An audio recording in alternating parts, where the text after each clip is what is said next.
Monday release. Demon sub tries not to crease. And Demon's keeping nice and warm in bed with Russian uniform.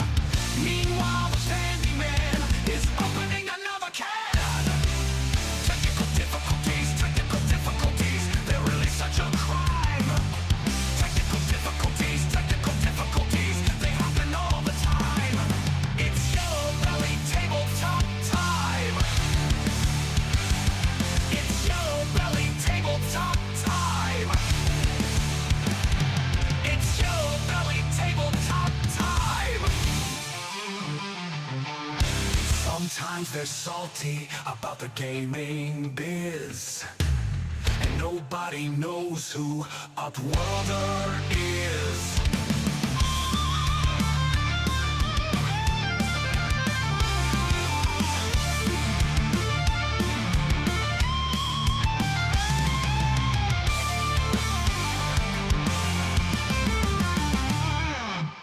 Technical difficulties, they're really such a crime.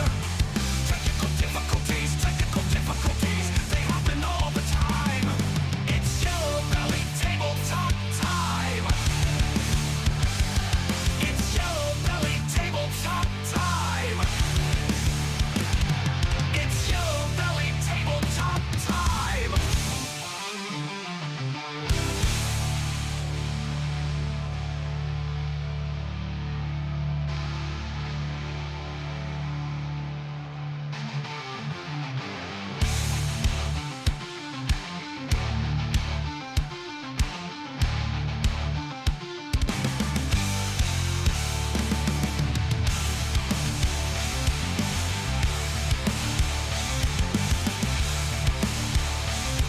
It's Yellow Belly Tabletop time.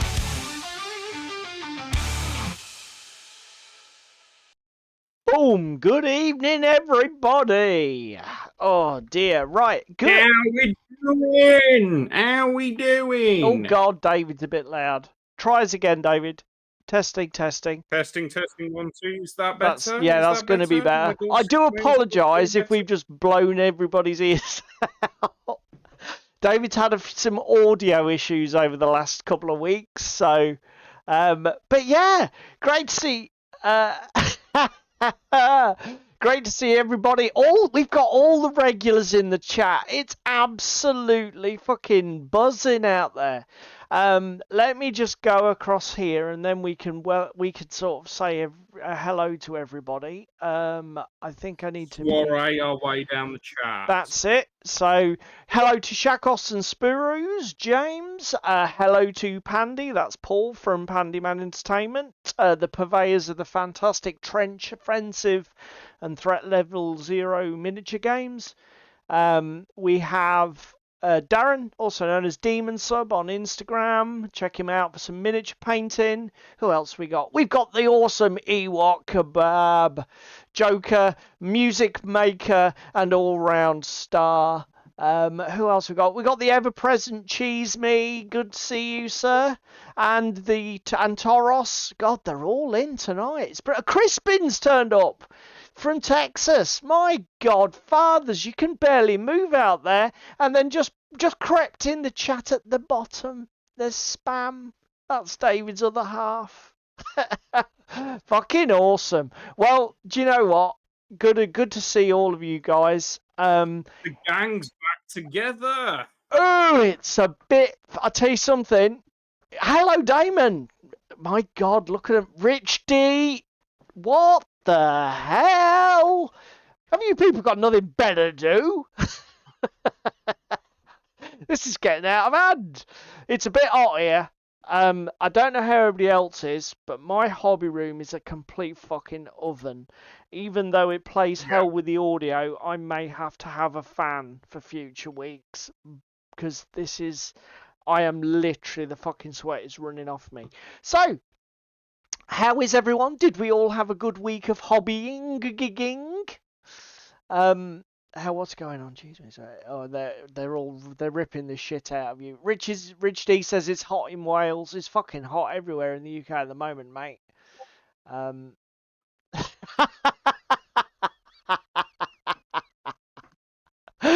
Cheesley says, if spam is David's other half, does that make Paul David's upper half? That is an image no one wants to conjure with. Oh, there we go. Oh dear. Right, so if you're new to the show, welcome. Over the next couple of hours, we're going to do our usual routine. We will show you what we're going to be working on tonight. Yawn, mine may involve MDF with a Far Eastern theme. Because I will build all of this fucking stuff that I bought at UK Games Expo. Then, after we've done that, we will tell you a little bit about what we got up to at Gaming Club, which might provoke a little mini discussion of its own. Then we've got some videos to show you from the internet. And then at 9 o'clock, I did see everybody was talking about him in the chat, and I was jealous. Big Lee. We are going to sort of do a... We're going to... what's the word? We're going to do a reaction video stroke steal the idea video from Big Lee over at Miniature Adventures, I think his channel's called. Who sort of did a little 10-minute video, as his always are, about this idea of the 7 ages of wargaming. And as I was watching it, I was thinking, yeah, definitely some of that applies to me and X, Y, and Z. So David and I will pitch in with our thoughts on the 7 ages of wargaming, whether we've been through them, whether we think they apply to us, etc., etc. Whether they're ahead of us. Yeah. Pandy says he will do a reaction video to this reaction video. Do you know what? I know that's an internet thing, but that could be just amazing. Like fucking reaction video tennis. That's brilliant. 20 plus with sand in his crack. Too much information, Rich. Too much information. Oh dear. I don't... If anyone can decode the chat, feel free. Because it's all getting a bit fucking weird now with side chickens and the emojis. It's all a bit down with the kids. And I say it's lost on me.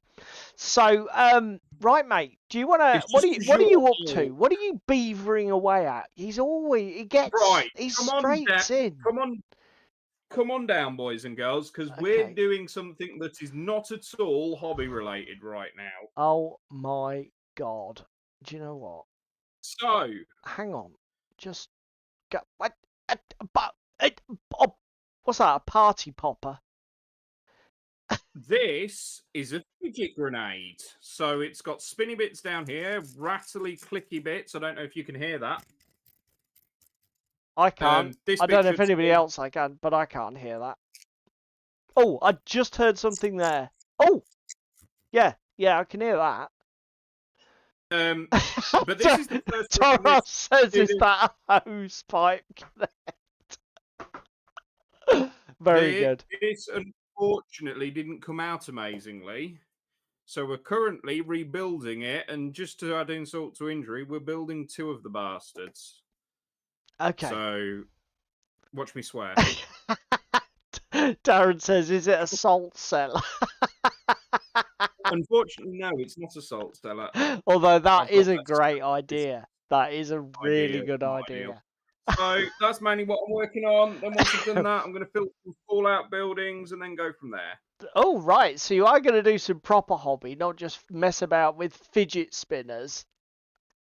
Is that right?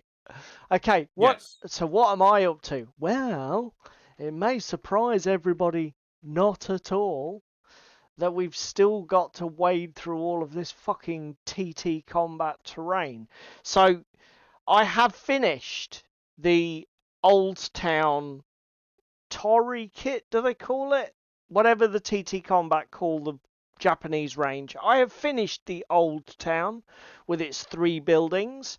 I have finished Yagura Tower, which is downstairs in the kitchen waiting to be primed. So we are now doing the gatehouse. So the gatehouse consists of two L-shaped wall sections, which we have finished here. We've got two of those. Some stands to go behind the walls, like so. And now we've got to do the main gatehouse building, which is what's going on here, and is the stage of the assembly we are at. So these basically, this is the rocky, like the castle. This stands on a rocky base with a classic Japanese wood construction above it here. So yeah, that is what we're going to be doing, working through this load of MDF by inches. I am getting there. To be fair, once this building is done, I have the garden set, which involves assembling a pond, a little Shinto shrine thing, and I think a couple of other scatter pieces. Don't know what they are, can't remember. And then there is a pack of just wall sections exactly like these, just so that you can duplicate and make your full compound walls for your Japanese castle. So that is a relatively simple thing. But green fly-off handle or brown fly-off handle? oh, we've got bloody Kanji in the chat. Imagine if this was a war cradle kit assault. To be fair, the Yagura Tower did have me swearing at some points. There was some, again, these MDF kits from TT are okay, but they're not perfect. My God, they had some fiddly bits. And in fact, these 90-degree corners from these wall sections, the assembly instructions are fucking retarded, because they don't. You need to really put all of this top detailing on, then these on, and then it says put these on when you're finished. The problem is this corner piece means that the geometry doesn't work. There's no way to attach these roof sections once this corner piece is in. So you actually need to attach these, then this, which I worked out after assembling them both wrong, and then having to unglue the fucking PVA, which of course involves shredding the MDF, because the PVA literally soaks into the wood and bonds it so hard. So there have been some sweary moments, but generally I'm pleased with the kit. The kits, plural, they haven't been bad. Well, I've just fucked up and left a piece out of a grenade, which is wonderful, because now I can't Shakos the says, grenade. tip, try the Sarissa stone stencils with filler before painting. Okay, mate, that is a shout.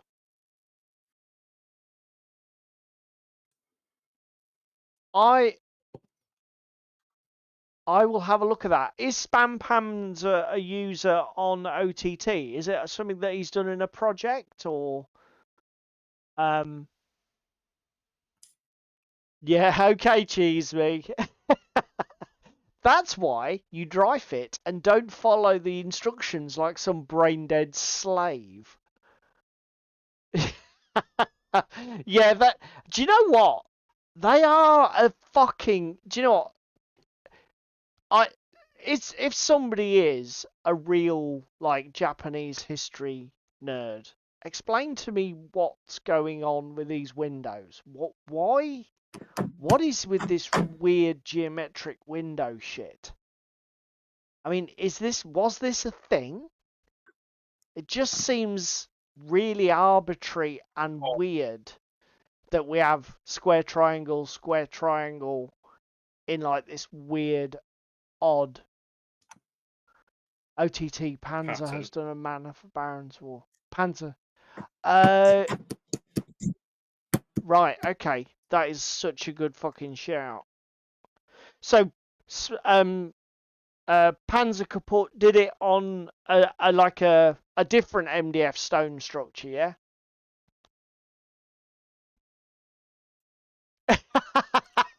Oh, Feng Shui, says Cheeseby. Could be. Henry, the mob manor janitor? Could be.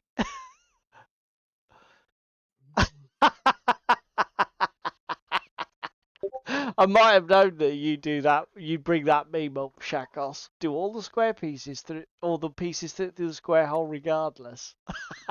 uh, no, those are definitely in the drawings in the kit. Those weird, sort of like geometric windows. As I say, it just seems odd. Sort of like to have that alternating pattern, square triangle, going round the gatehouse. Weird, don't get it. Strange. I mean, I get the idea of the windows because they're head height for archers behind. You know, it's like archery slits in European medieval stonework. Get that. It's just the weird pattern. Why are they not all the fucking same shape? It's just like, what? Yeah. So there you go. So that's what we're going to be up to. Now then, shall we open a can of worms, mate, and talk about... Your video's a bit glitchy. yeah, what is up with that? Don't know. I've just noticed that. Yeah.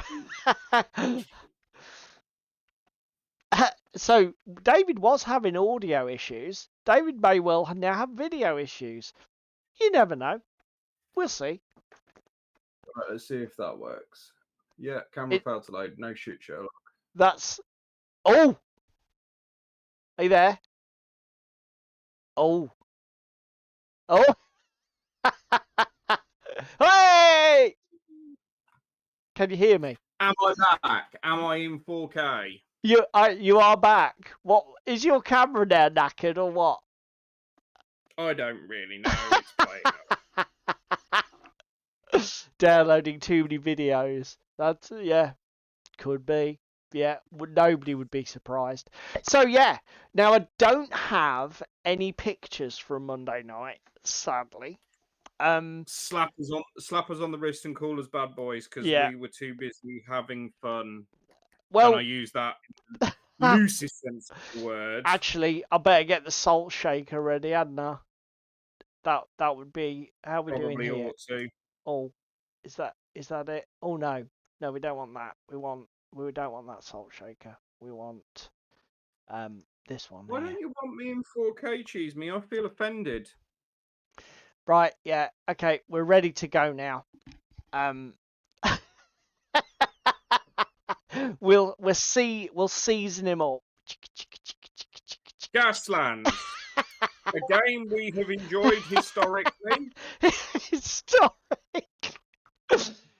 Alas, poor Gaslands, we knew him well. Unfortunately, is a game that we have fallen out of love with, haven't we, mate? Well, certainly David has. So, historic Gasland, says Cheesemy. Oh, yeah, it's actually like chariot racing. Yeah, we've created our own version. It's Gasland's historic. Oh, fucking hell. Yes, so we played Gaslands, okay? And this time we've played it in a number of months. yes, and David rather made a schoolboy error, didn't you, mate? I bought a bomb rather than the highway patrol vehicle that I thought I was bringing. I basically bought a walking, talking, driving bomb, didn't I, Paul? Yeah, you did. And obviously he bought this this highway patrol single car 50 can list, and it didn't really do what you wanted it to, did it, mate? It didn't really sort of like sing Zhoosh. and do the No. thing, did it? Yeah. To be fair, we did find that. So in the first, we now roll randomly for our scenarios for Gaslands, because for everybody who's played Gaslands, oh yeah, do you know what, Pete? Ewok, I was gonna get into. I was hoping you would chip in on this because I know you're a bit of an aficionado at Gaslands. Okay, so let's get serious for a second.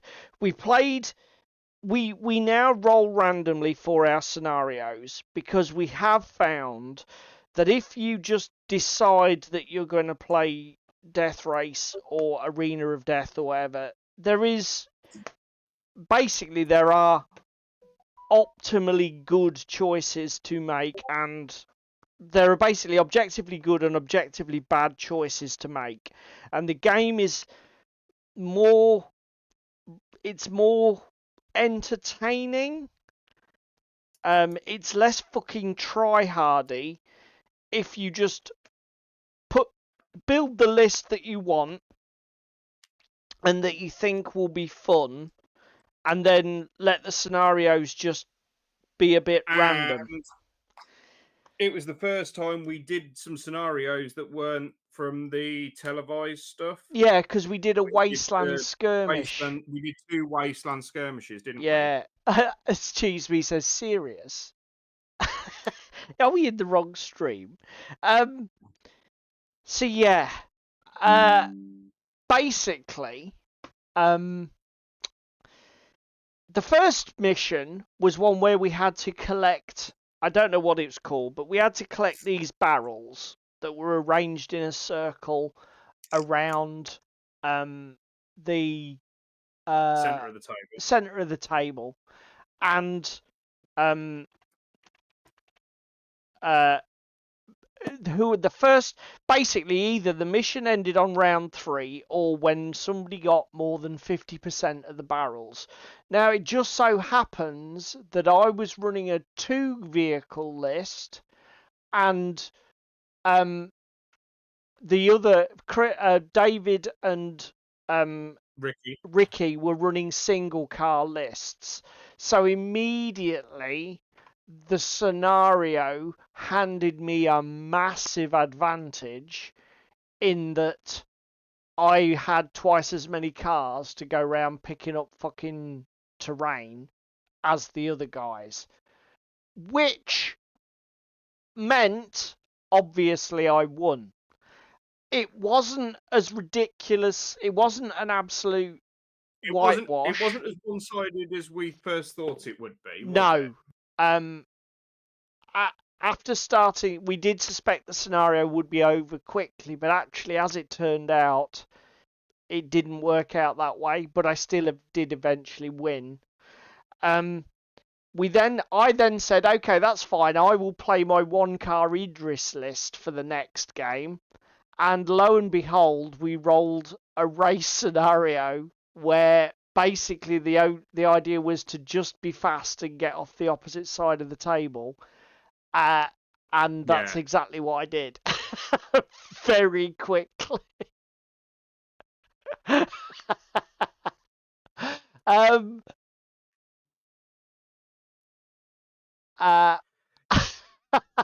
My criticism of Gaslands is the downtime when you end up dead. Yes. So it is real bad. No. And to be fair, I did feel after we'd played, after the game session, I did feel, that didn't go well. It didn't seem fun in the way that previous games of Gaslands have been fun. Yeah. And I don't know what, like David said, particularly in the second scenario, David ended up flipping his car out, resetting to gear 1, and literally he then basically did nothing for half of the scenario, did you?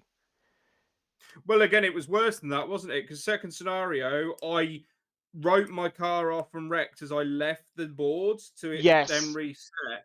But when I respawned, Yeah, I didn't have audience votes because I'm highway patrol, correct. which is problem number one.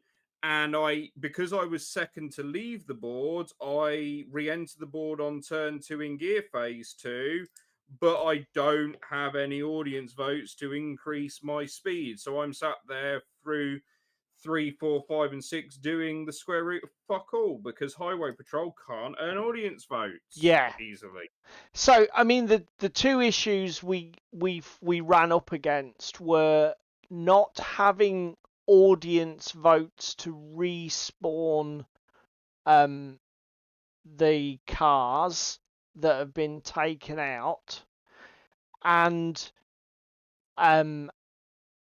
basically the scenario giving David a position where because he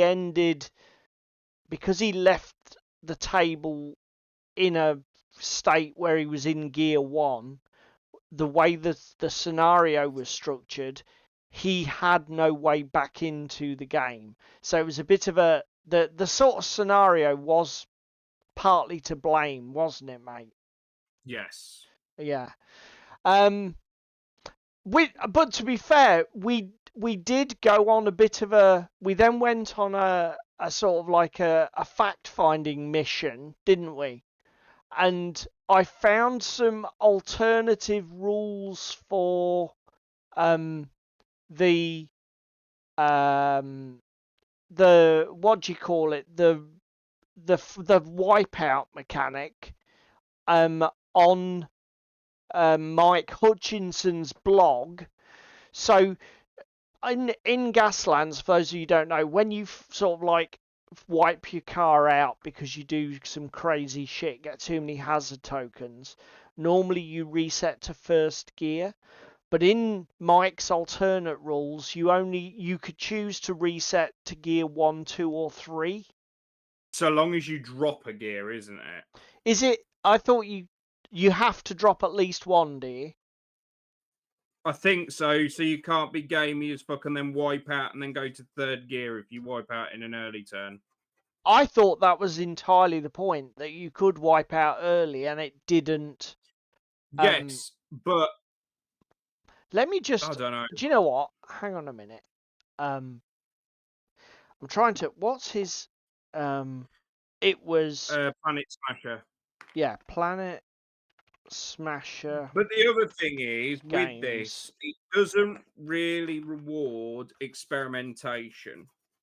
If you're there trying a new list and you get shafted by the dice and the rolls, it doesn't reward you experimenting and dicking around, does it, Paul? No. No. If the vehicle is already in gear 3 or lower, you are not forced to reduce your gear, but may choose to do so. So basically, that sort of, if we'd have played that alternate rule, that would have fixed David's, oh, I get to sit the next half of the game out.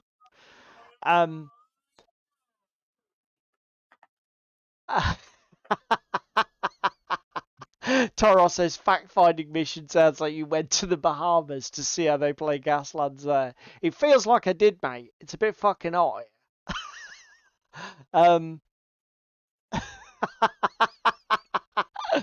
Okay, so Ewok, do you play the alternate wipeout rules, or do you play the original Crush to Gear 1, sucks to be you, start over shit? I am very interested to hear your opinion. Also, I think I'm correct in Darren saying, plays with the modded rules. yeah, I saw that. I'm also interested to know. I think I'm correct in saying, Ewok, that you do not run the sponsors and the perks for Gaslands, correct? You just use the full range of cars, full range of weapons. Is that correct?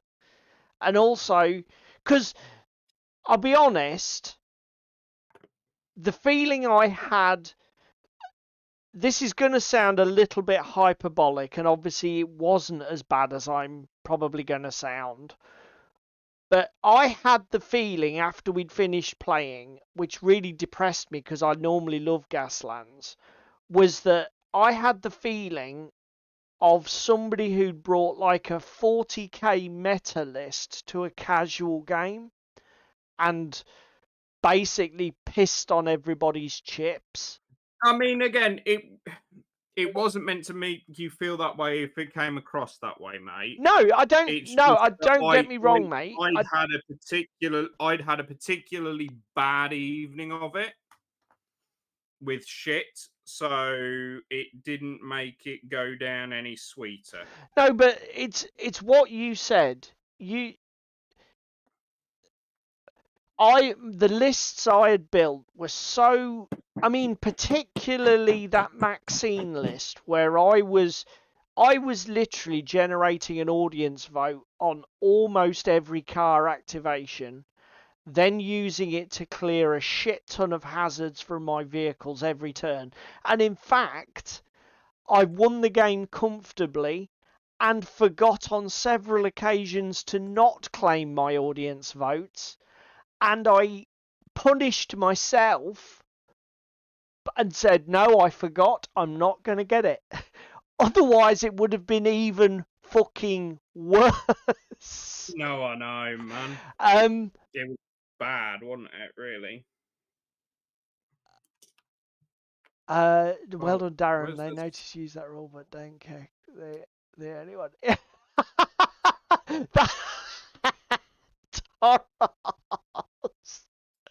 That is so cruel.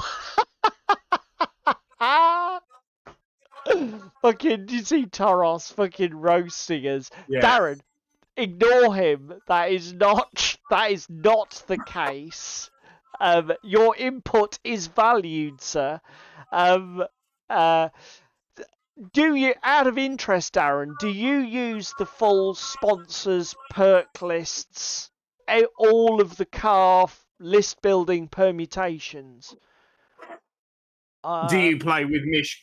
And again, this is the thing. There is a distinct lack of balance with some of the factions, isn't there? Sorry, mate. You were saying, I was just reading Ewok's comments. There's a distinct lack of balance with some of the Gaslands factions, isn't there? I mean, particularly I think the audience vote thing is a particular problem. Some of the factions generate audience votes preposterously easily. Case in point, my Maxine 2-car list that's generating 2 audience votes per turn without even cracking a sweat. And then you've got other factions that are probably capped at 2 or 3 per game if they take every opportunity.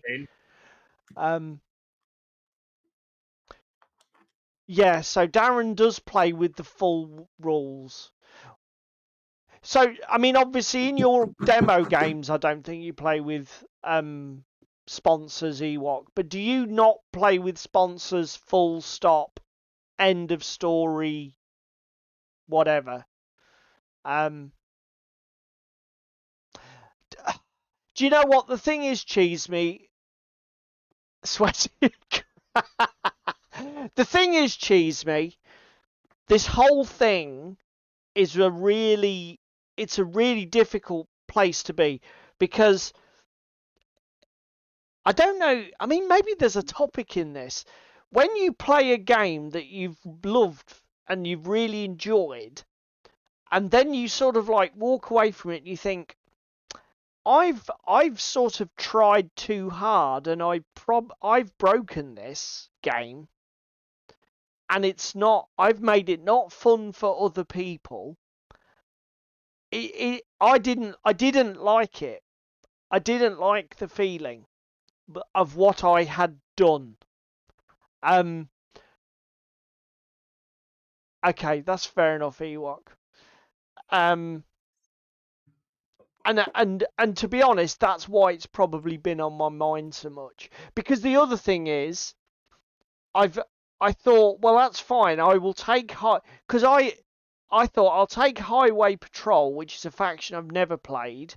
See if I can theory craft a list that basically is a load of bullshit to play against and is a bit horrible.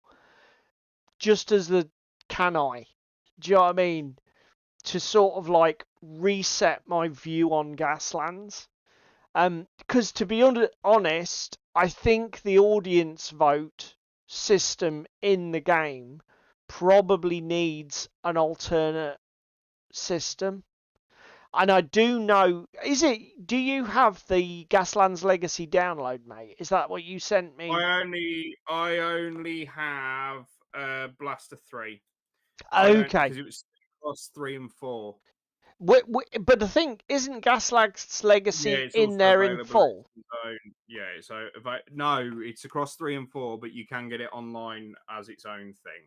Oh, okay. So you do have it, but it's in those Blaster magazines. Yeah, I've only got Blaster 3. I haven't got Blaster 4. Yeah.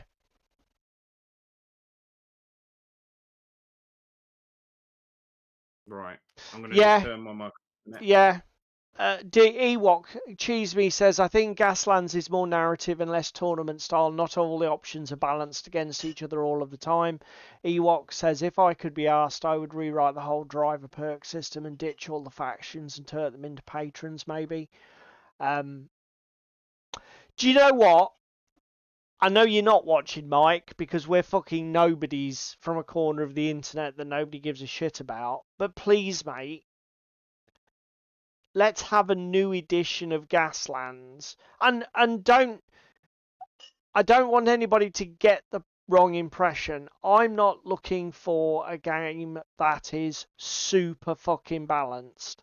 But if I can take if I can build a 50 can list for Maxine that can generate 2 audience votes per gear phase, I should be able to do that for all of the factions. Or at least, do you know what I mean? There should be the potential on the table for each of those factions to build a list, even if each of those factions only has a couple of really optimal ways to do that. They should have that way to do that. Yeah. If they want. If you want to be that player, then you should have that option for all the factions. So yeah, that's the thing. There isn't any true balance to it because some are just super simple, like Miyazaki, run a single car list, you're getting 6 audience votes per turn. Maxine, that Paul's already mentioned, run 2 cars, get 12 audience votes per turn if you go all the way up to gear 6. Yeah, I mean, Jesus Christ. Can you imagine if I'd have taken 3 buggies, cut down on the weapons and generated 3 audience votes per turn? Which I could have probably done very easily. Per gear, I say per turn, I mean, of course, per gear phase. So, like, 18 per turn. I think Cheese Me says the audience vote thing is a mistake. It was never meant to get... Do you know what? I don't think it was. I think you're right, Cheese Me. I think the audience vote system needs a massive overhaul. He needs to think about what role does he want them to play in the game, how easy or hard should factions find it to get them. Do you know what I mean? Because again, it should sort of be And again, if there's good results from it, because again, I've never seen anybody play Carpe Diem with audience votes and stop pole position from moving. It's always remove D6 hazards from your dashboard, Yeah, or put 5 hazards on your opponent. yeah, exactly. That's the other thing. Once you've got the list that generates all this stack of audience votes, you've got 5 options, I think, to spend them. There are only 2 that only people ever do. So, Or 3 if you include respawn. you know, yeah. Again, that whole thing's a can of worms. Still, I'm not going to give up on Gaslands. Because the hobby hobby overhead is an absolute piece of piss. Number 2, the game is so satisfying to play. When you actually, just the execution of the movement mechanic is so satisfying in Gaslands. The pleasure I had just sort of moving those 2 Maxine cars, negotiating the whole skid dice system. Dancing around. That whole process. Oh my god, the fun. Do you know what? It's almost, I could do that if there was a great AI for it. I could just do that. Solo. I might even try that actually. Solo race gaming. I wonder how you would do like a simple AI rules for that. I might do that. The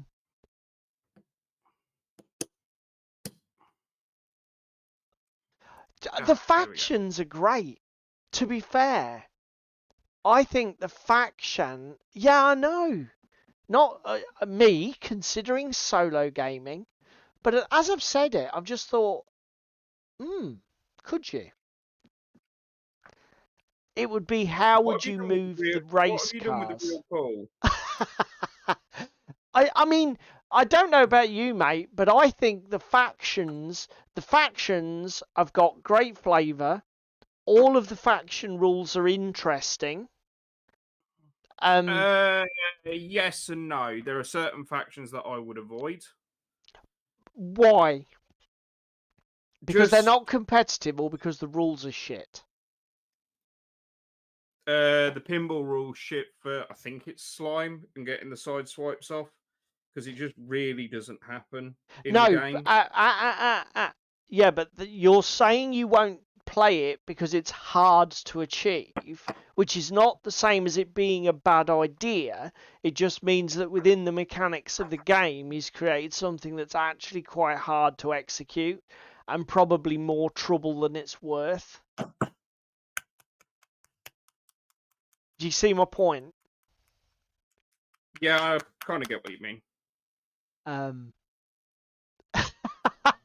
Solo Gasland sounds like a challenging whack.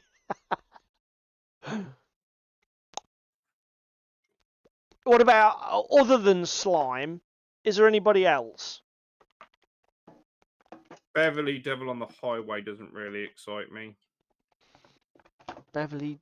But that's just is that the one with the ghosts? Yeah.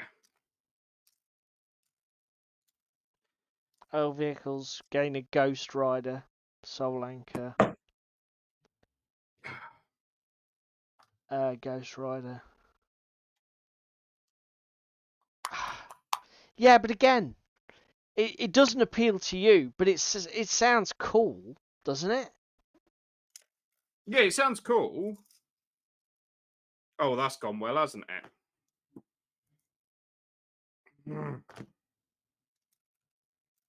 The RAM upgrade has 0 build slots. I stand by it. I think the factions are great. My 2 concerns are the wipeout rules, which he's already written an alternate version of, and the audience vote thing seems daft because it's so skewed for some factions against others. Do you know what Shakos says? This would make a good topic on its own. Games you accidentally break. Well, yeah, or again, optional rules, etc. But Paul, it's 8:45, so Yeah. let's not make them wait any longer, and let's get on with the news. Okay. It's the part of the show that we have come to know as the latest salty blizzard of nerdy sorrow. More news than you can shake the salt at. Salt at. More news than you can shake the salt at.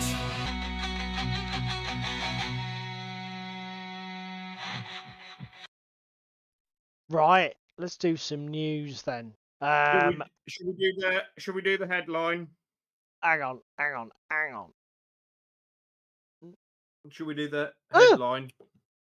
Where's that gone? What? Oh, hang on. I want that one. Ooh! Thought I'd broken the internet for a minute. Go on then, mate. Do the headline. Do the headline. No stream next week. Yes. That's a very good. Do you know what? That's a great thing to head the news up with. Just to remind everybody, David is going away. I'm on annual leave from work, so there will almost certainly be no stream at all next week. Sorry and all that, but I will probably almost certainly be playing Farm Sim 25. Or watching some TV with the wife and chilling. Yeah, I do apologise. I do apologise. Toros says, honeymoon, Dave? Unfortunately not. Taking 3 children and the parents away with me. Oh my god. The parents as well. Yeah. Fuck you, I've looked out. Right. Spam has just come out and made a public service announcement. Yeah, damn right. 1 week. Better just be one. Spam says, and me? Question mark. Depends if you behave or not. Oh dear. So yeah, news. Stuff we found on the internet. So, Good Enough Gaming did a video this week, I believe it is. Yeah, 13th, yesterday this went up. Do you know what's great about content creators sometimes on the internet? So, particularly with watching hobby videos, obviously, David and I have been doing this a long time and we've been playing war games for years. That it's when you watch content and you just think, yes, I agree totally. And I've got several videos like that have come up this week. So Good Enough Gaming basically did a video on terrain, its impact on the game, but it's just fabulous to hear other content creators just going, yeah, what he said. And it's just nice. So a lot of the stuff that you'll have heard us rant about a terrain on stream is echoed in this video. People don't prioritize it enough. He does have a really nice, he breaks it down into sort of like looking at terrain from 3 different perspectives: the competitive player, the narrative player. I can't remember what the 3rd perspective was, but watch the video. It's a really well scripted and thought out piece. And there's loads of stuff in there that's just really, I agree with, which is that people should prioritize terrain more. It impacts the game massively, as it should, and any rule system where the terrain stops making a difference isn't really that good a rule system. So yeah, great video. The next one that I've got is a bit weird. Flicks Tabletop Gaming is a channel. I'll be fair, I don't watch a huge amount of Flicks stuff. He's a young lad from Scotland, I believe. Certainly he's got a Scottish accent. And he normally does the most inoffensive, wholesome battle reports. So I've watched Fallout Wasteland Warfare. I've watched a ton of his Batman content because there ain't many people on the internet doing Batman miniatures game. And then I saw this fucking video come up in my YouTube recommended, and basically it's a bit of an attack on the Kill Team community online. The Kill Team community is awful. I'm not necessarily recommending this as a video to watch, but I just wanted to mention it's depressing to see this sort of video. Essentially, I think probably because Batman and the Wasteland Warfare thing are a bit niche, both the games that are not exactly in the ascendancy, he's probably looking to film something else. He's gone for a Games Workshop associated game. Fine. Good YouTube decision. I mean, basically, he's been getting like homophobic abuse and really toxic shit posted about his videos. And he's sort of like lashing out and saying the community around this game is fucking awful. I'd like to play devil's advocate and just sort of say, I'm sure it's not the whole community. I'm not saying that there probably aren't some fucking arsehole elements that he's bumped up against, but I think part of this problem, and again, I'm not an expert on the YouTubes because we're only a tiny channel, but I wonder how much of this is he's gone from covering. I mean, he has got computer gaming channels, I think, which have got like 150k subs, and they're not insignificant, but I wonder if he's just gone from fishing in a small pond of fans of Batman miniatures game to to playing with a much bigger audience. And if you go from speaking to like a dozen people like David and I do to speaking to 12,000 people, statistically you're going to encounter a couple of knobheads. It's just more likely. Hello. So, as I say, it's quite a depressing video. Because obviously he has had some shit comments and, particularly homophobic stuff. You just think, yeah, just have a go at somebody for being gay because you don't like their battle report. That's fucking moronic.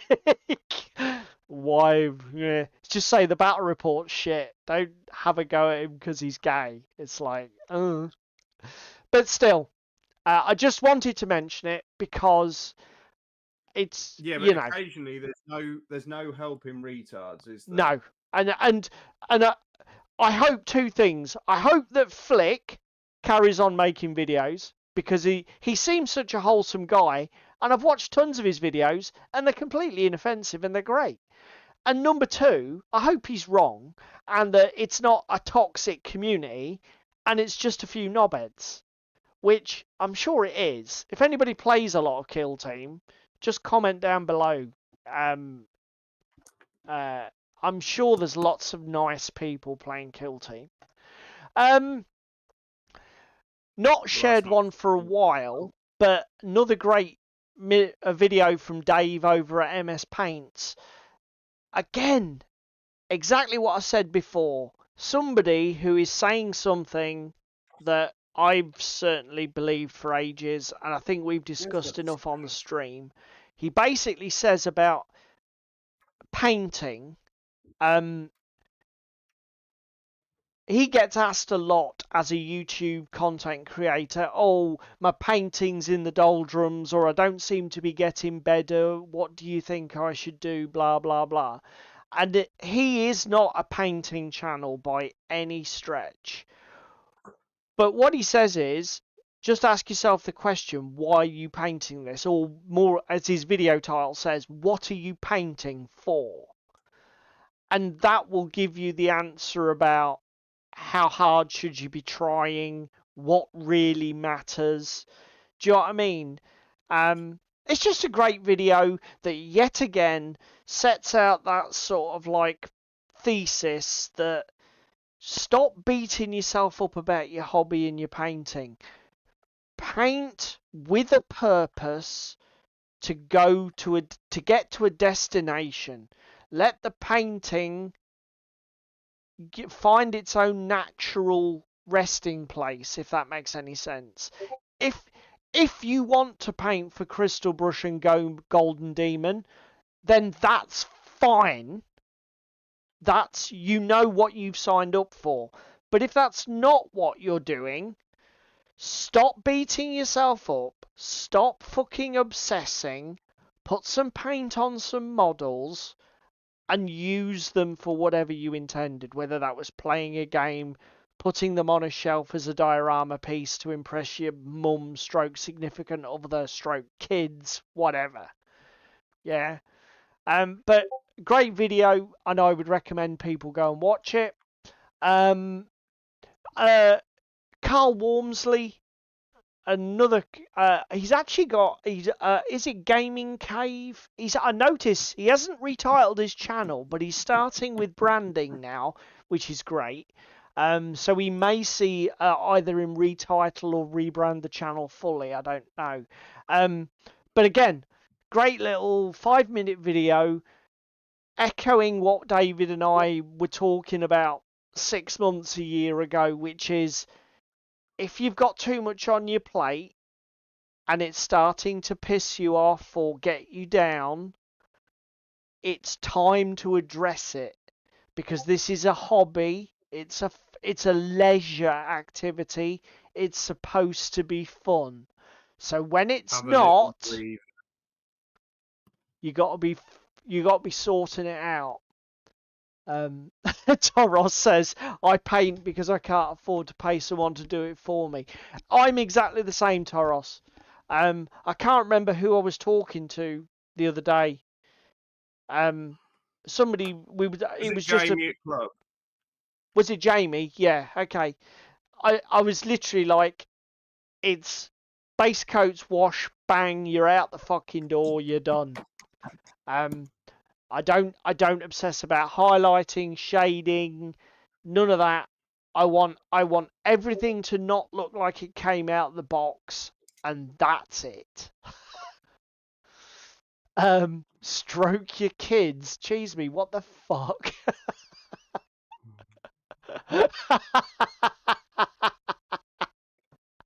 I don't even know where you're going with that one. I'm not sure I want to know. So yeah, that's a little whip through the videos on YouTube. Have you got anything, mate, or anything that you wanted to add? Not hugely, other than salt shaker time. Oh, okay, hang on. Whoa. Where are we? Oh, hang on a minute. No, that's salt shakering the wrong person. Okay. Mantic, we need to have words. And some hell. of you will ask, why do we need to have words with Mantic? Oh, Well, boys God. and girls, if you're going to release your Kickstarter product and you're going to fulfill it, maybe give people a fucking update on when they can expect their shit, rather than just make it up as you're going along, because that's what you're doing currently. Pissing me the fuck off. So, for people who don't know, mate, what is it you're having a rant about? Epic Warpath. Okay, so the Epic Warpath Kickstarter that you backed, when did you back it? Last March, April. Did the pledge manager last August, a year ago? Oh, fuck off. And you're not happy with them, are you? Because you feel that, what do you, is it You want your stuff? You basically want I your want toys? my stuff. I would like updates on where my stuff is. And also, how is it fair that a lad in Texas has got his miniatures before mine have even fucking shipped? Just because he's got a different faction. Fuck you and the horse you rode in on. Oh dear. I I would like to get everybody else's perspective on this. I was listening to this as we came on tonight, and I was thinking, first world problems, mate. Stop complaining. I think David here has been spoiled by his digital instant delivery Kickstarters. This waiting forever for shit, this is normal. This is normal in Kickstarter land. No, it's not. And anyway, even if they'd sent you all your shit last week, you wouldn't have done out with it. Would you? Hang on. This is why you're with me, because I'm a complaining bitch. I only have one faction, Toros. You can't get easier than that. Oh my... Toros, stop encouraging him. Cheeseme got all the faction. Well, that's your fault. That's on you, Cheeseme.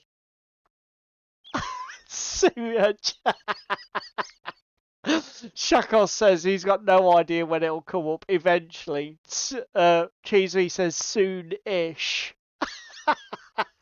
Yeah, because apparently David's faction has had to be redesigned or re-somethinged, hasn't it? Yeah. Yeah, they've had to redo my faction, but again, why do you not tell your customers about this earlier than at the 11th fucking hour?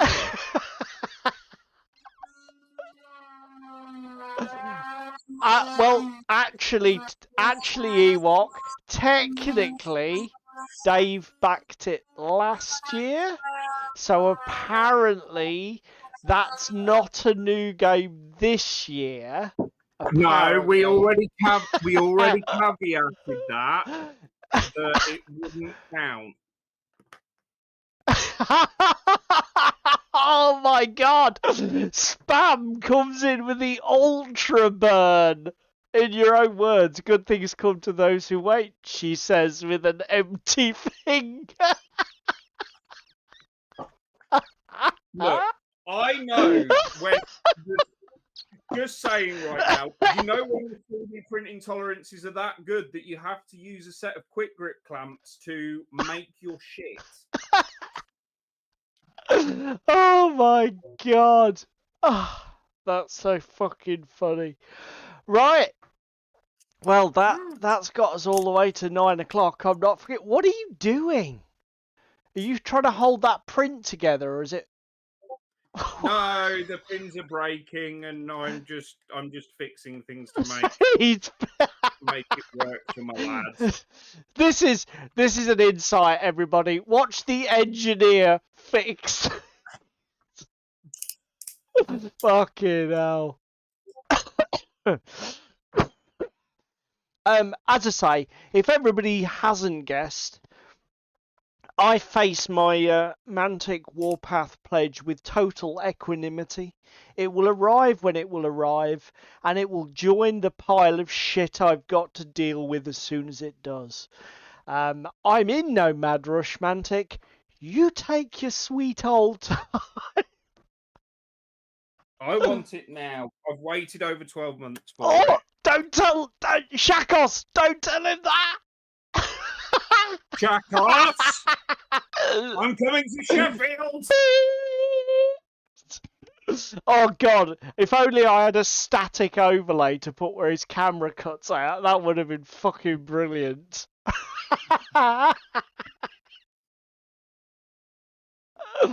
No, don't. That's what nearly made him pull the trigger on that bloody hard war. Stop it. Good God, gaming the system. Anyway, you can't have it both ways. It's either Warpath's not a new game because we backed it last year, or it is a new game because it delivered this year. You can't have one's not because I backed it and one isn't because it delivered. No, That's I haven't. That's why I didn't. That's why I didn't back Hard War.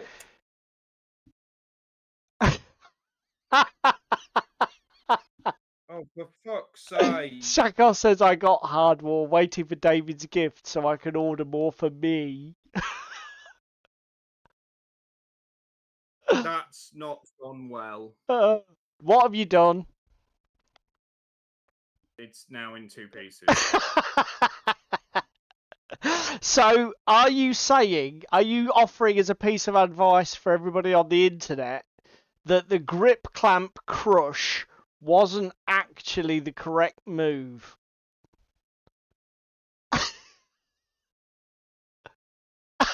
No, it worked briefly, but the problem being, I have discovered an issue that my 3D printer isn't quite toleranced well enough for this fucker because it's all a bit seized up. Oh Because dear. this is now the 3rd one that's all seized up. Fuck's sake. Anyway. So shall we get into the topic o'clock? No, I want to God. derail the conversation just briefly. Oh, my mobile's overheating. I'm not surprised. It is pretty fucking hot in here. Can you come down to my desktop camera? Not that I'm showing off, but mine still works. Shut up.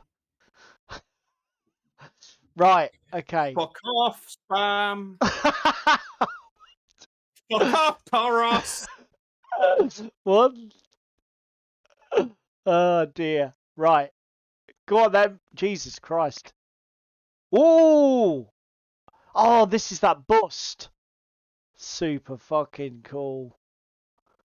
That looks nice. That's bigger than I thought you said.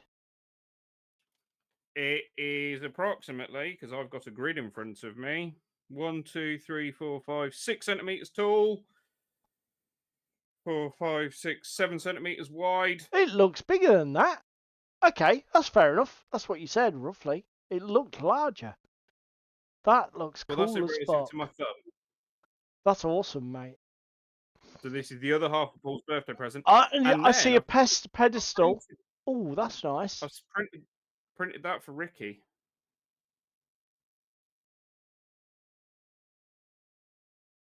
That looks super cool. And then, yes, you have a pedestal for it. Sweet. That will need some fitting, sir. That's fine. That'll be easy to do.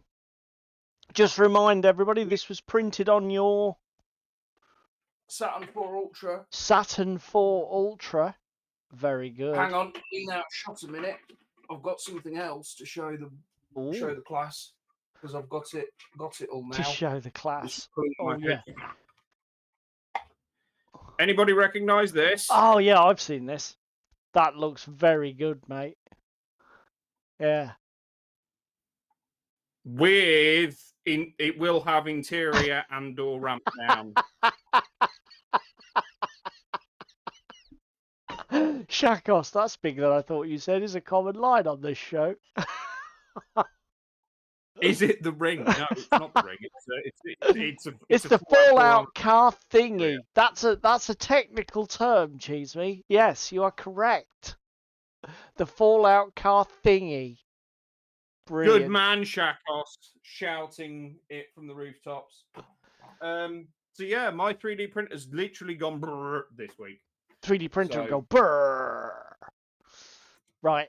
I have my notes open. If we want to do main topic o'clock. Yeah, let me just turn off my background music because it's really fucking irritating me. Ah, I didn't realise that was open. You can go away. Look at that. Do that. Make you full screen. Oh, fucking hell, spam. Shut up. Stop complaining. What? Jesus fucking H. Oh dear, there's a roasting David cooking in the chat. Where's my Keep the plastic? rotisserie turning.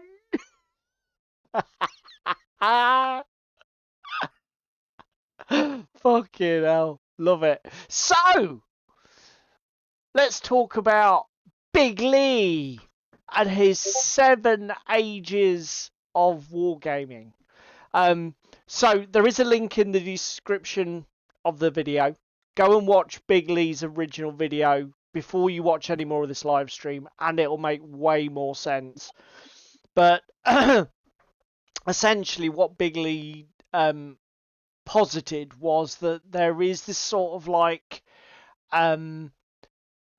what's the word? There is this sort of like life cycle of a gamer, a war gamer specifically, I guess. So Big Lee's video says that there's the life cycle of a war gamer, but also the life cycle doesn't have to necessarily go in order. Yeah, he sort of like breaks it down into ages of wargaming.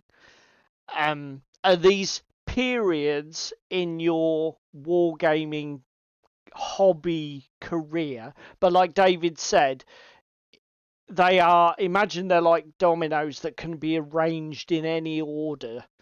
And as I say, you can have them in whatever order you want, but you will eventually probably end up going through all 7.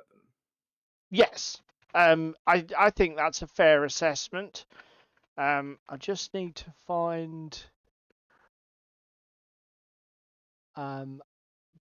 why can I not find the fucking PDF? Ah, that's what I want. No, it's not. Crispin has gone to sleep, otherwise we'd have already triggered him. Toshi Gatehouse TT Come on, you bastard. Combat. I'm just trying to find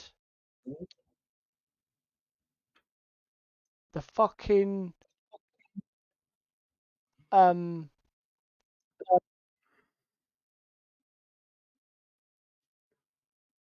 to find the PDF for the Toshi Gatehouse thing that I was assembling. You lost it. Yeah, I have.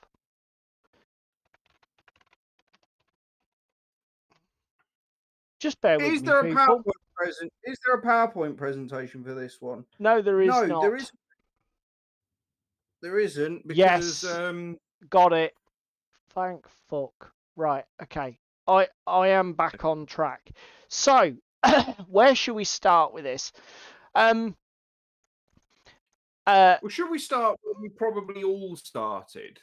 So let's back in the day before we were war gamers and we knew what wargaming was, what Big Lee refers to as primal wargaming. Okay, that's fair. That's exact. So Big Lee calls calls one of his ages primal wargamer, doesn't he, mate? So you, like me, I'm guessing we are of a single mind that this was the start. And I guess it's going to be the start for 90% of wargamers. I can't really imagine any of Big Lee's 7 ages of wargaming being more appropriate at the beginning of a hobby than this one. I think you could possibly take it out of sync if you did something similar to what I did. So yes, while I was young, etc., I did used to play with Action Men and that kind of thing, and figures and that kind of stuff. And this is mainly what Big Lee is referring to. Yeah, so the primal wargaming step is when you're not even really a wargamer, but you're showing. It's a bit like when somebody, like, you're showing geek tendencies, aren't you? But you're not actually a badge carrying geek yet, isn't? Yeah. Playing with Action Men and shit like that, and that kind of stuff. But the other thing I was going to say, the only way that this sort of comes out of sync, and Big Lee does mention it in his video is what's it called? If you got into scale modeling and airfix and that kind of thing, Yeah. and building the models, but not actually then playing with them or throwing stuff at them, like Damon said there. Yeah, I was going to say Damon's spot on the money there with sitting in a pile of sand with a load of airfix soldiers throwing marbles at them. That's pretty much. I mean,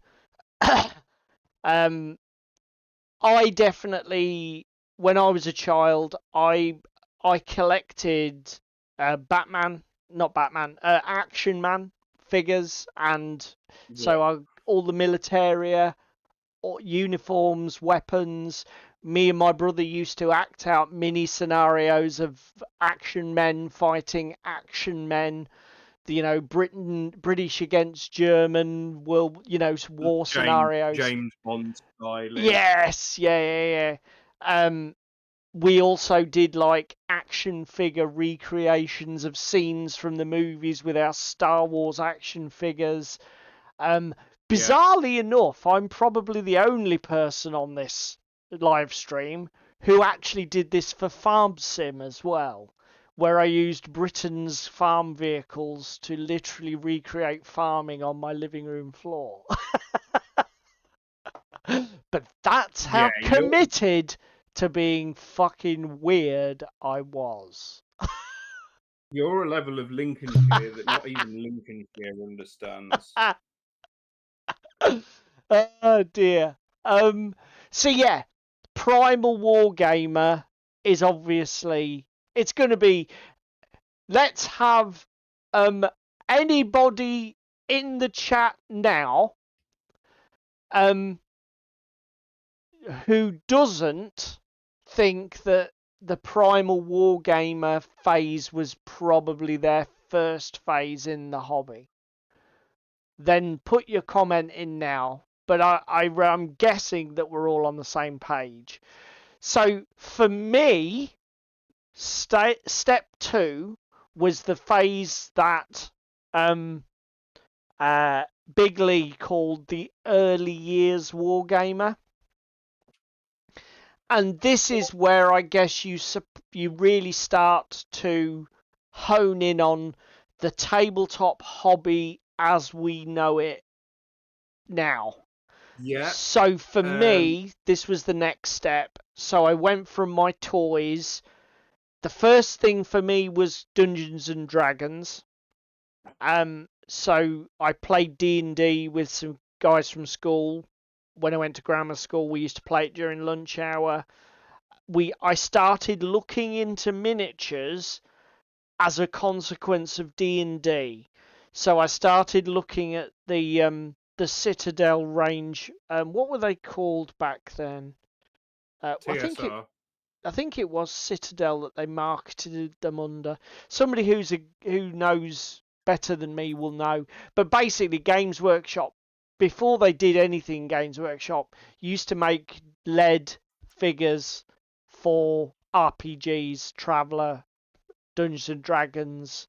Those are early 1970s, 1980s role-playing games, and that was my first touch.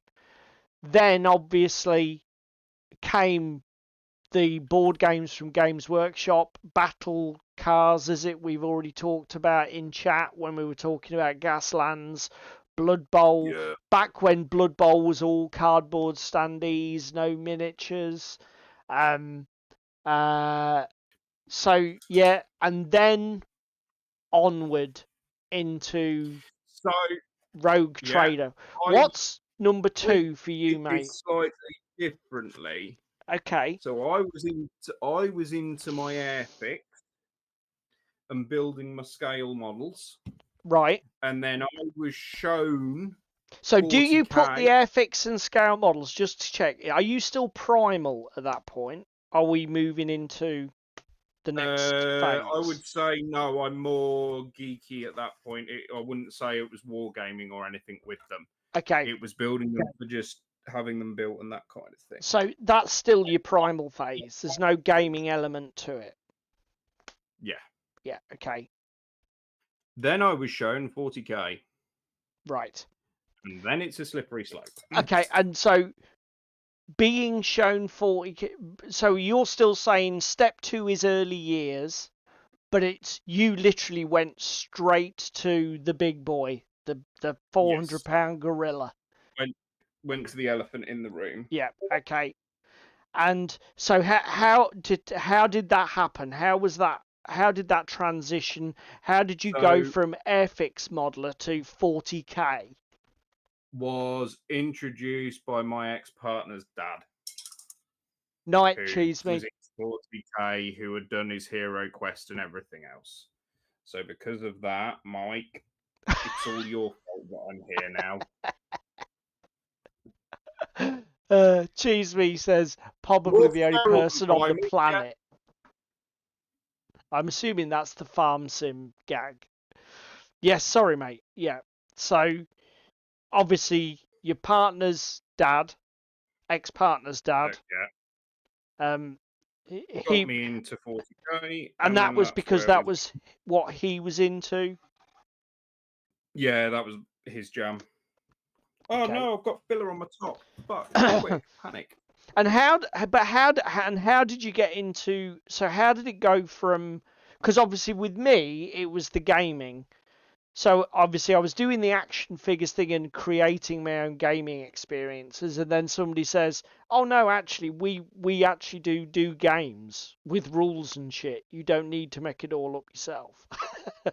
So how was it from you to? Is it just like, oh, these So, are plastic tanks that are real, and oh look, these are also plastic tanks, but so no, they were never what? real.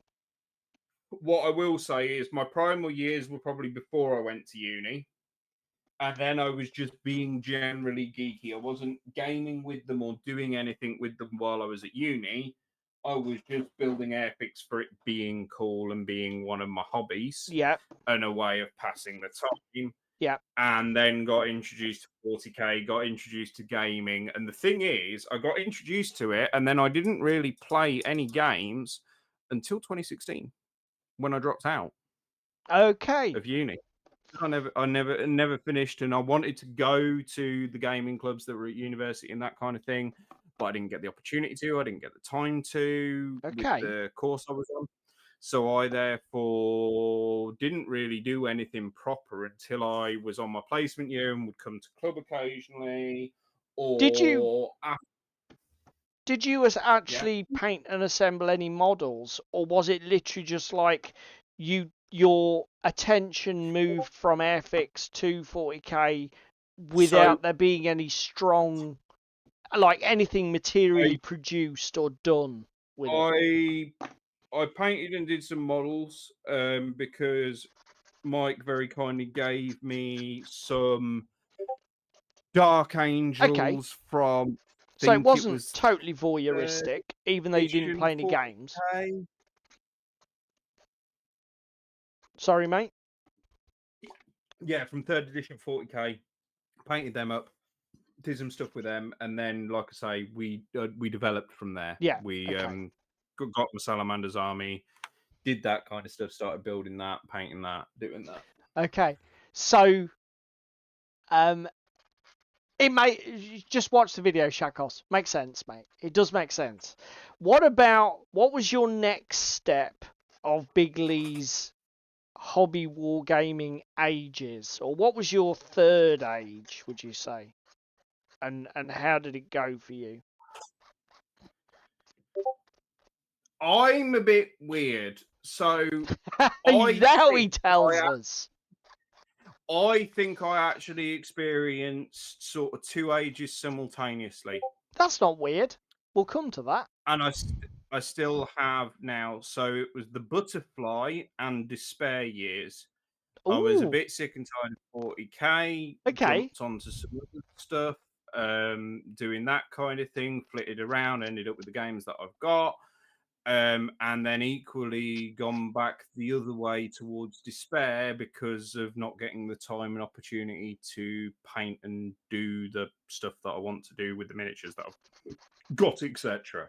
So So this is kind of where I'm So at the moment. your next. So let's just be clear. You go from early years, 40k, Yeah, yeah, straight to butterfly, yeah. and then without it being a transition from one to another, you're gonna put your butterfly age and your, what does Bigley call it? The Wilderness years. wilderness years. So Bigley describes it as the wilderness years. So you're running your butterfly and wilderness concurrently? Yes, and the reason being, butterfly happened and occurred because of being at club, meeting you as a friend and colleague. Yeah. Just basically being So exposed to a shit ton of stuff. yes, and apparently my camera's fucking up again. Wonderful. Yeah, it is Stop glitching. that. So that's that, but then equally I have despair because I'm not getting stuff done that I want to get done, or bits and pieces like that, etc. Okay. What is up with you, you piece of shit? So you would say that you're still in your butterfly period, so you still enjoy, well, I'll not say enjoying, but you're still in the habit of flitting from game to game, Yeah. but at the same time there's like that wilderness element where you're getting some overtones of negativity and you're almost wanting to pull out of the hobby. You were saying? I was saying the wilderness things at the same time means that you're getting like negative feelings and almost wanting to pull out of Yes. the hobby. I'm sort of seesawing backwards and forwards between the two That's fair. Okie doke. because I'm I'm doing things, but then at the same time I'm sat there going, well, why am I doing this? What's in it for me, kind of thing, etc. And that's the problem I'm having of seesawing backwards and forwards No. between the two. Because again, I find a game that I like and latch onto. Just look at Gaslands the other Yes. day as a prime Okay. example. Yeah. I enjoy Gaslands. I thought I loved Gaslands. I've got a shit ton of cars for it. I've done an entire table's worth of terrain for it. Yes. Based on the game I had on Monday, couldn't actually give a flying fuck about it anymore. Yeah. You're It's not really enthusiastic to play it at any point soon. yeah. Okay. No. I'll be honest. You've argued your case brilliantly. And Shakos says ages suggested sequential, but I think these ages vary massively. I'll be honest, Shakos, I do totally agree with you. It's probably not the best terminology, but I think we all know what we're talking about. And also, I also agree with what David's saying, which is I think you can be in two ages at the same time. But I think it's an interesting conversation to have, because number one, that our hobby is massive and broad. Two, I think everybody's experience is unique. But three, when you hear other people talk about how their hobby has ebbed and flowed over time, it can. I think there's definitely people who will benefit from hearing the experiences of others. Wilderness age could also be before primal age. I agree, Tauros. I think that any of these, they're somewhat nebulous concepts and very arbitrary, but I think any of these terms could be used, that could occur in any order. So, for example, felt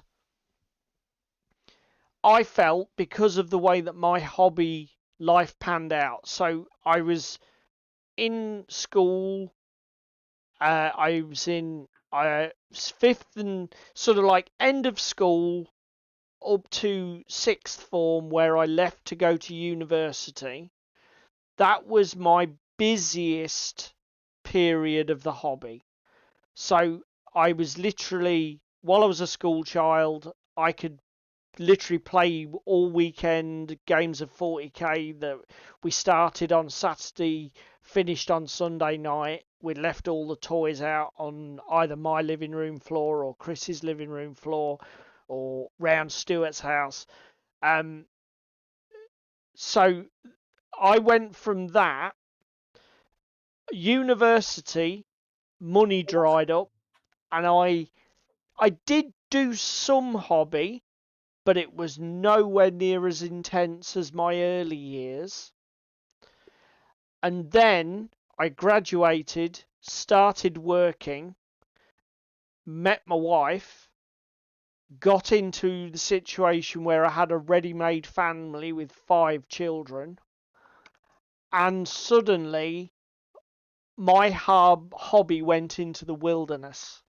Okay, so for me, after the early years, I moved straight to wilderness The years.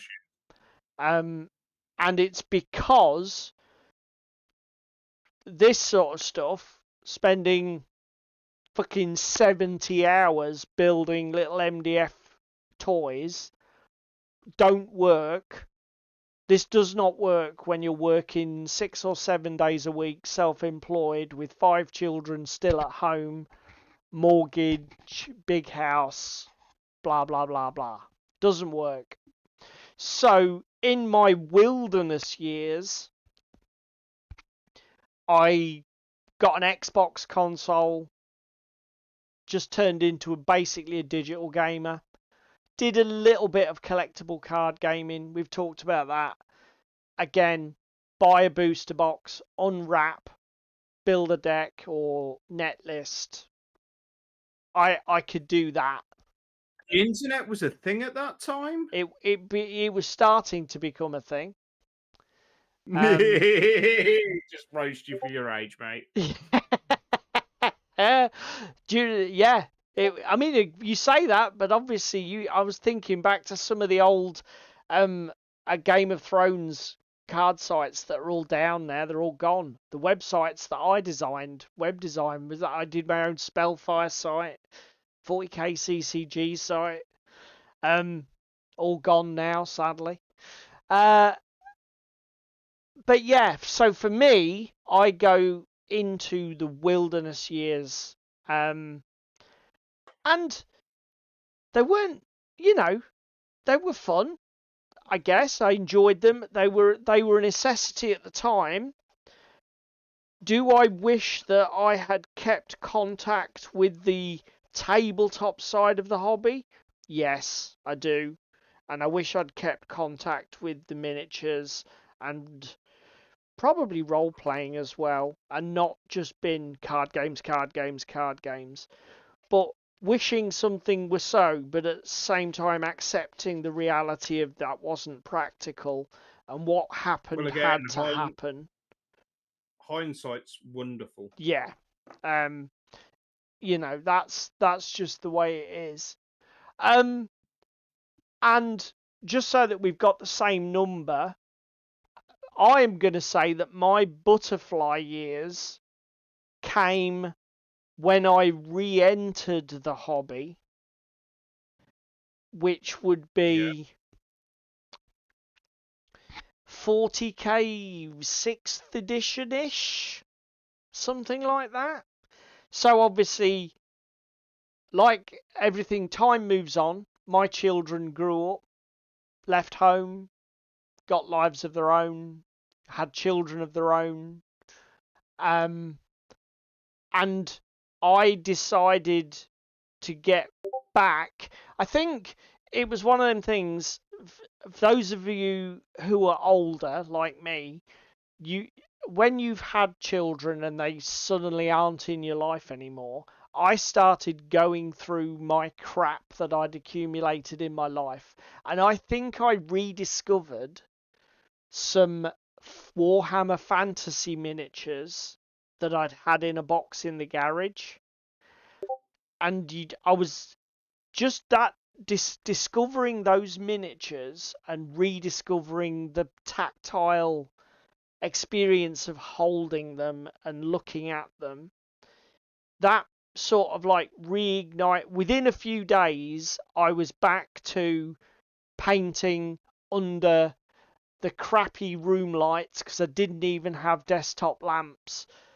Just painting whatever I'd still got left over from my early years and had never thrown away.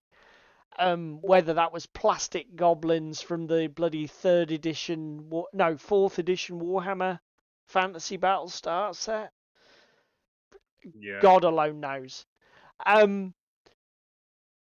But because things were different then, I very quickly discovered the club at Holbeach that was being run by Anthony at the time. The mini wargaming were massive on the internet. So I sort of like immediately dove back into what I was familiar with, which was basically Games Workshop. And then lo and behold, websites or YouTube channels like Guerrilla Miniature Games were like, and here's Malifaux, and here's Infinity, and I'm like, what the fuck is all this? So I came back in and immediately butterfly years. It's like, oh my god, so many games. So that's where I would be at. And actually, to be fair, this is at a similar time that me and you met, really, Yeah. isn't it? Yeah, this is where we're getting With to the being point at the where we're Hobby Club, crossing which over. explains why there's this crossover between the two of us But with the butterfly years, because Paul's introducing and showing stuff to me, and he's like, "I think you'd like this, etc." And do you know what I mean? Yeah, definitely. But I tell you what is it. But again, I want to reiterate. Whereas David's is a more blended, coexisting. For me, it's definitely there was the wilderness years. We didn't do it because we couldn't do it.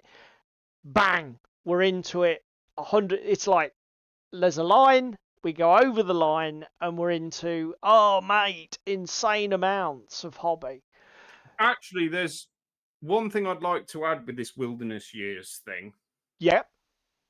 And I think everybody who's been in the hobby a while will have experienced the downturn because of Rona.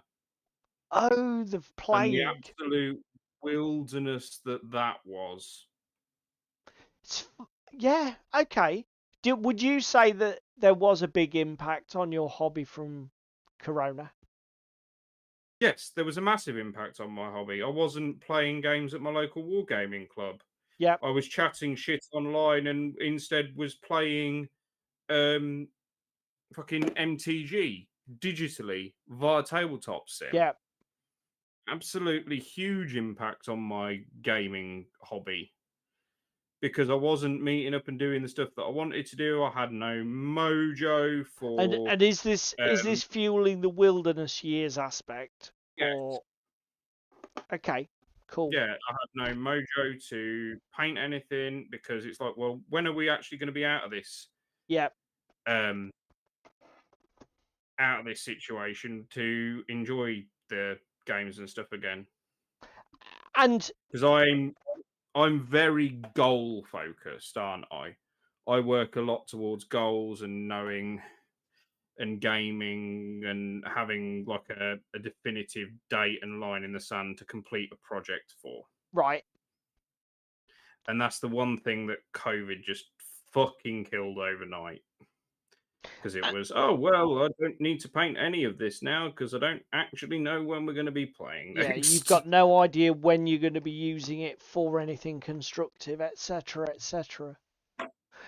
But again, by complete contrast, I would say because of my weird position being trapped on the island of Bute in Scotland, it didn't massively impact my hobby because there was only, I mean, for a start, the gaming club was basically non-existent. It was me and my mate Patrick, and that was it. There wasn't a club as such. And obviously there was a point when you couldn't even go to each other's houses. But that lockdown wasn't that long a period. Do you know what I mean? So actually, coronavirus didn't actually impact my hobby that much because of what it was. I guess because I was already and in the arse end of nowhere, and my hobby just couldn't be impacted anymore. Do you know what I mean? Yeah, I know what you mean. But yeah, that's quite interesting. So what is next on your list as the fifth of your 7 years, your 7 ages? Well, I don't know as I've experienced it. Okay. Damon says, I But reverted back to a scale modeler during COVID, built loads of 20mm and 28mm vehicle kits for gaming. Again, I got loads. Because I knew that Patrick and I could always get a game, or pretty much even when we were on full lockdown, it would well, this will be over in a month, so should we get some stuff painted? Do you know what I mean? So I again, it's totally individual, but you would say, so you wouldn't say that you're still in Wilderness and Butterfly then? yes, very So much so. what I will do then, so I would say after my Butterfly years, which I think are gone.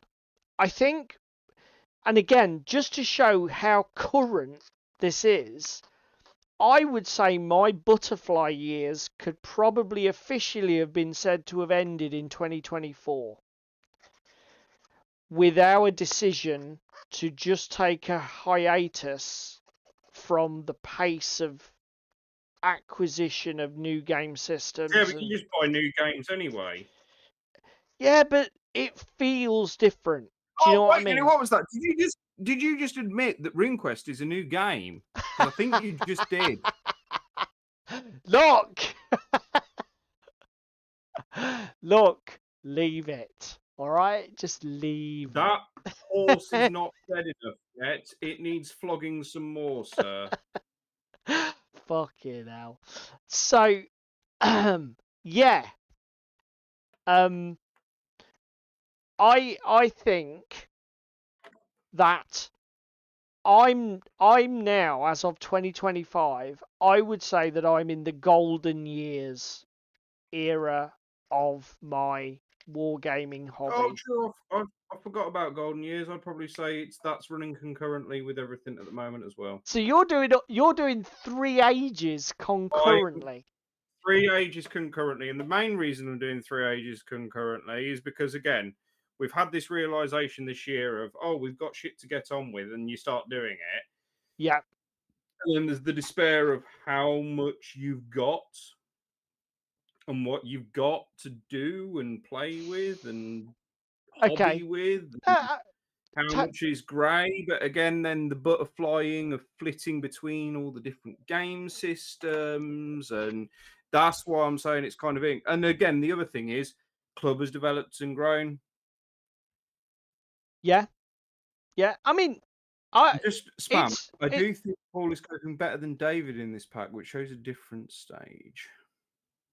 Yeah, because this year and not buying new has been a struggle. has it.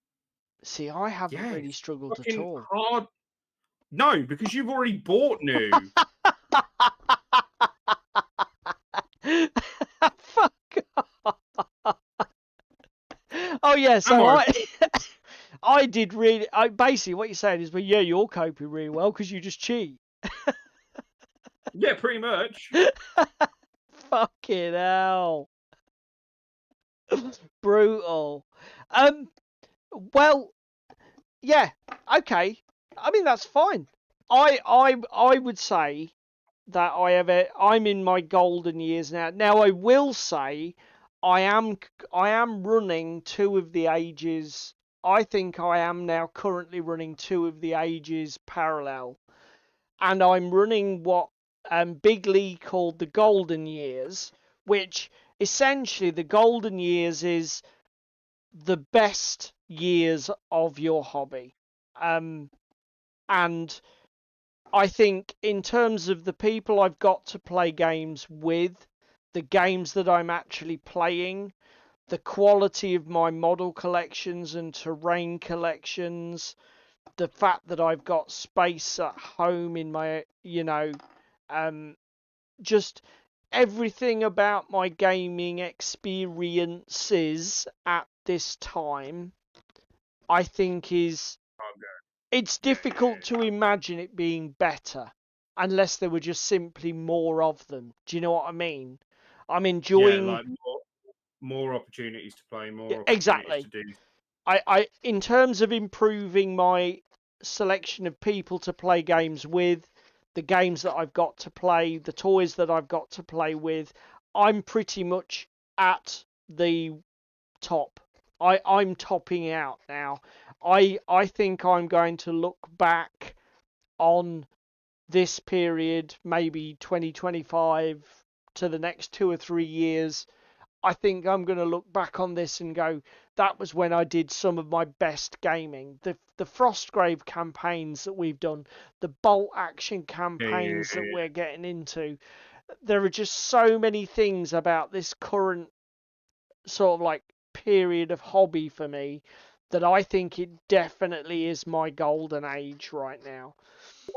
Well, again, However, you are kind of going grognard though with bits and well, pieces as well. that's Doing research. Big Lee also says there's an age of gaming called the grognard age.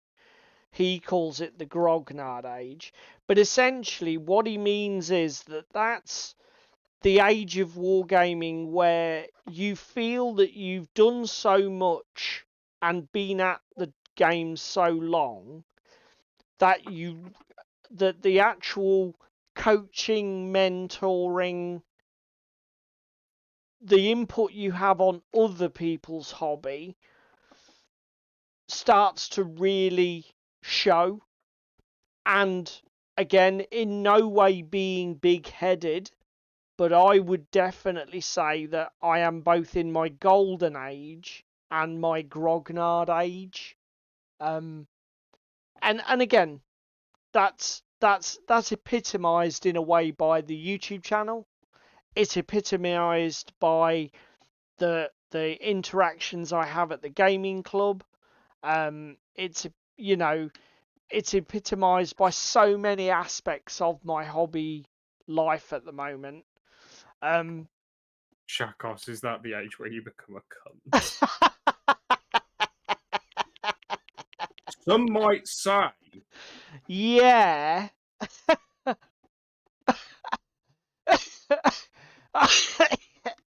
Fucking hell, you're a grognard when it comes to rings, apparently.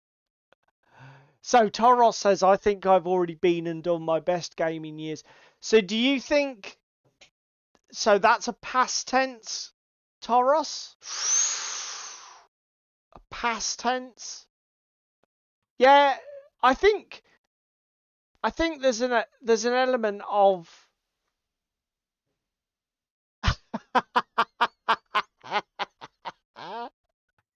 Shakos puts the I think you'll find age. Oh dear. Such Nobody likes the negativity in smart one so young. Oh dear.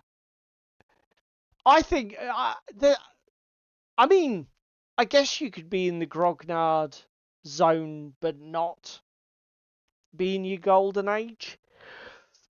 There's so many things, there's so many variables that feed into this. I mean, if somebody has issues with their health, or maybe if you could be in your grognard age, maybe because you've got enthusiastic grandchildren or whatever, but you weren't actually gaming yourself because of, as I said, could be health issues, could be financial issues, could be any number of things.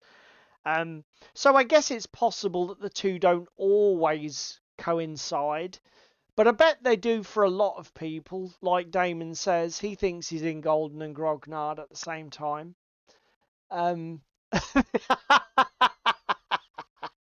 the grognard age, also known as the actually age. And again, right? I don't. Dan, we've mentioned him on the channel before. Unfortunately, he's no longer with us. Yeah, Dan was a huge, huge lover of bolt action, wasn't he? Absolute fountain and oracle of knowledge. And I would say he was grognardy in that respect, but he was also having a good time, being a butterfly, jumping around, etc., all at the same time. yeah, And this is what I mean. You don't have to definitively sit in a lane and stay in a lane no, with these. You can chop and change and be between several different ones at the same time. yeah. I mean, I think some of the ages are easier to discreetly describe than others, but I totally agree with what Shakos said earlier. That it's more of a continuum. It's not discrete ages at all. It's more complex than that. But so what about you? See, presumably by implication, mate, you think your grognard years are a long way off yet? I think they're still to come. Yeah, I think your experiences with your son will probably Yes. form part of your grognard years as he And gets again, older. I'm just getting to experience now the primal with him and Yeah, him wanting dice to do that kind of shit with and all of that good stuff. And then simultaneously at the same time, I'm getting to hold Sam's hand going through it. So basically, I'm getting 3 bites of this fucking cherry. that's true. There are elements to because it's yeah. I mean, yeah, that is valid. The coaching and mentoring, you know, yeah, there could be elements to the grognard years in your time now, couldn't there? I guess this is what it comes down to, isn't it? It's whether you think about it and think that's a significant portion of my hobby. Yeah. I guess that's one of the things that might be said. Everybody does a little bit of it all the time, but is it now like a big thing? And again, helping run club, etc. People are coming and asking questions about painting and that kind of thing, or how do I get into such and such a game because I know that game, etc. It always will come up. Yeah, yeah. Ewok says, I feel like my best years are yet to come. I plan to build a workshop that can fit 2 6x4 blood cancer permitting. Yeah, hopefully, mate. God willing, everything is crossed for you on that. But yeah, and do you know what? I hope you're right. I hope that your golden age will be there, because that would be a great, having come through a bad illness like that, to actually have um the have the golden age of your hobby to look forward to. That's an awesome thought. I think we're doing the schoolmaster thing. Toro says, with all these ages, there must be I can't believe we're still using D6 age. There isn't, but there should be, Toros. That's fucking awesome. So should we mention the last one, the 7th, as we've only got 10 minutes to go? Yeah, why not? So Big Lee only has one other left on his list, and I suspect that I hope this is a long way off for all of us, but it's what Big Lee calls the entropy years. And this is where everything about your hobby is in decline. You might be actually reducing the amount of stuff that you physically own. It might be that you're playing less because of health issues. You may be hobbying less because you've got tremors or eyesight problems or whatever. Certainly for me, I'm hoping that is way down the road. What is your problem? And your camera is fucked, son. I know it is. So what we'll be doing is starting a Kickstarter to buy David a new camera. Why is it right? My camera always dies like this. It's basically every 2 years my camera dies. What are you doing to it? Where are you putting it? It's on top of my monitor. Spam goes, my camera? What's... Oh yeah, what's this? Well, she lent me her camera because my last camera died, didn't it? Oh, okay. Okay, right. And this one's gone the same way. What are you doing with them? Apparently eating them. So there we go. Ask boys and girls at home though, how is my audio this week? Because we made some tweaks, we made some changes. Is it less echoey? Is it less spiky? Your audio sounds a ton softer for me and less tinny. So just while we're okay, so Shakos says your audio is good. Anybody who was again, not being funny, but Shakos wasn't.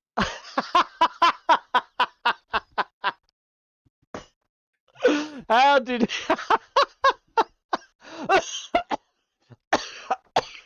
Oh, Ewok, mate, fucking hell! Every time that was so fucking quick. The deadpan delivery on it as well, isn't it? So we've said we've massaged his ego with his audio. Now we can say that his video shit, right? We know the video shit is jumping around and flickering, and it's pissing me off. Right.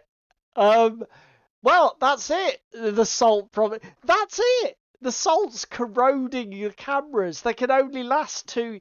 Why don't you go on Amazon, see if they do webcams? Fully waterproof one. Well, no. Do what you're looking for. Webcams for fitting to trawlers. Anything that's designed to be out on the open ocean should be able to tolerate the briny spray that's coming off you for 2 hours a week. Fucking rude. Toros says, can you 3D print one? Don't give him ideas, mate. Fucking hell. Well, I might 3D print it better than my grenade. It's that bad, is it? We're back to the drawing board, are we? But apparently my video and audio is getting better. It's only been 18 months. Maybe get an extended warranty next time. Just find the webcams the girls use. They're probably water and salt free. Fucking hell, Shakos. Can we come down to the desk though? Because I have been productive. Come down to the desk. Well, anything to get off your fucking main camera. Oh my god, what is going on? Toros says it's a dodgy lead, so you've got to stop pulling on it. I'm not pulling on it. Okay, so it's blurred. You had focus, now you've lost focus. Focus. Hey, that's it. So these are your now we said, what were they last week? What was the name of the company? Brigade Miniatures. Spacey ships that Ewoks got about 5,000 of. They are these ones. Royal Navy Strike Fleet. Can you lay back on your desk and then we can next live stream we'll just film you on your desk cam? hang on, boys and girls. Let me see. There we go. You can have my face glitchy. Oh my god! Just as the other picture completely disintegrates. That's so fucking funny. Right, okay, guys. It's a little bit early, but as it's about 40 degrees in my room and I'm literally dying here, I have to go and get a drink. So we'll call it there. Obviously, if for interaction, put in the comments your 7 ages of wargaming, what order they came in for you. Just to remind you, in case you can't be bothered to go and watch Big Lee's video, shame on you. You've got the primal age, the early years, the wilderness years, the butterfly years, the golden years, the grognard years, and the entropy years. So what ages have you been through? What ages are you yet to experience? Just let's share the conversation, because I thought it was a great video for stimulating a bit of chat. Thank you very much to everybody who in the chat. Let's go to the main scene for going out. Turn the camera. David's gone audio only because if there are some people in the audience might have a seizure. So yeah, thank you to everybody in the chat, our co-stars. You guys are awesome. Particularly good stream tonight. The interaction just makes this such a pleasure to do. And you guys are amazing. If you're catching us later on YouTube, we appreciate your time and attention as well. For all of you, if there's only one thing that you've got the time and ability to do, please click the like button. Pardon me. On the video. Fucking MDF dust. Please click the like button on the video, because it does help push the videos a little bit in the YouTube algorithm. And if you want to do any of the other YouTube bollocks, then by all means do that. It's your YouTube. You do whatever you wish with it. And with that, David and I are signing out. Shout from the ether, David. We will see you motherfuckers on the 28th of August. In 2 weeks!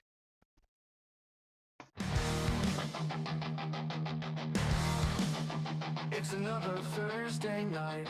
I see Crispin's wearing tights. Spam is getting in the bath. Young David's full of wrath.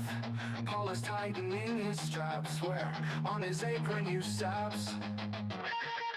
Technical difficulties. They're really such a crime.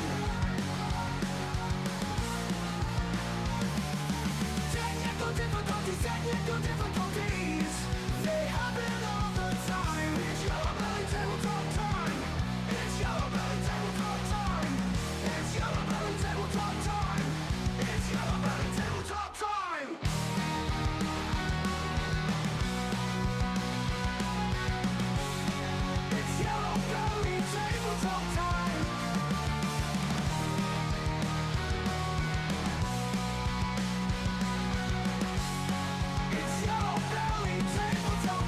It's Yellow Belly Tabletop time. Cheese meat is on day release. Damn silk tries not to crease. And Ewoks keeping nice and warm. In bed with Russian uniform. Meanwhile, the handyman is opening up the can.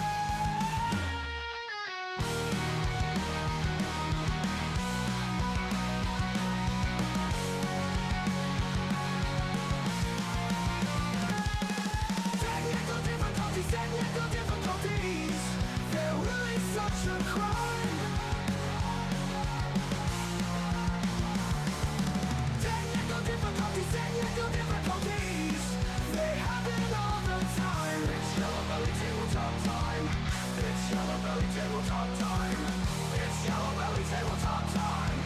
It's Yellow Belly Tabletop time. Cheese meat is on day release. Damn chef tries not to crease. The Ewoks keeping nice and warm. In bed with Russian uniform. Meanwhile, the handyman is opening another can. It's Yellow Belly Tabletop time. It's Yellow Belly Tabletop time.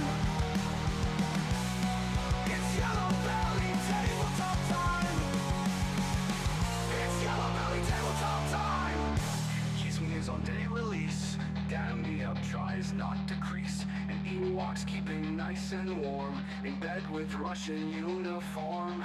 Meanwhile the handyman is opening another can.